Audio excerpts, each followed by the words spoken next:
ಕೇಂದ್ರ ವಾಣಿಜ್ಯ ಮತ್ತು ಕೈಗಾರಿಕಾ ಸಚಿವ ಪಿಯೂಷ್ ಗೋಯಲ್ ಕೆನಡಾದ ಒಟ್ಟಾವಾದಲ್ಲಿ ಕೆನಡಾ ಪ್ರಧಾನಿ ಮಾರ್ಕ್ ಕಾರ್ನಿ ಮೋದಿ ಅವರ ಪರವಾಗಿ ಶುಭಾಶಯ ತಿಳಿಸಿದ್ದಾರೆ.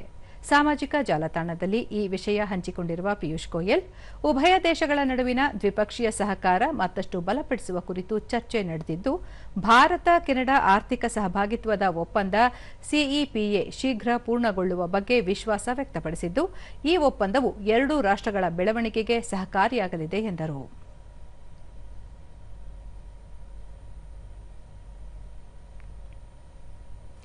ಇದೇ ವೇಳೆ ಕೆನಡಾ ವಿದೇಶಾಂಗ ಸಚಿವೆ ಅನಿತಾ ಆನಂದ್ ಅವರೊಂದಿಗೆ ಚರ್ಚೆ ನಡೆಸಿದ್ದು, ಭಾರತ ಕೆನಡಾ ವ್ಯಾಪಾರ ವಹಿವಾಟು, ಹೂಡಿಕೆ, ತಂತ್ರಜ್ಞಾನ, ನವೀಕರಿಸಬಹುದಾದ ಇಂಧನ, ಡಿಜಿಟಲ್ ಮೂಲಸೌಕರ್ಯ ಸೇರಿದಂತೆ ವಿವಿಧ ಕ್ಷೇತ್ರಗಳ ಪರಸ್ಪರ ಸಹಕಾರ ಕುರಿತು ಸಮಾಲೋಚಿಸಿರುವುದಾಗಿ ತಿಳಿಸಿದ್ದಾರೆ.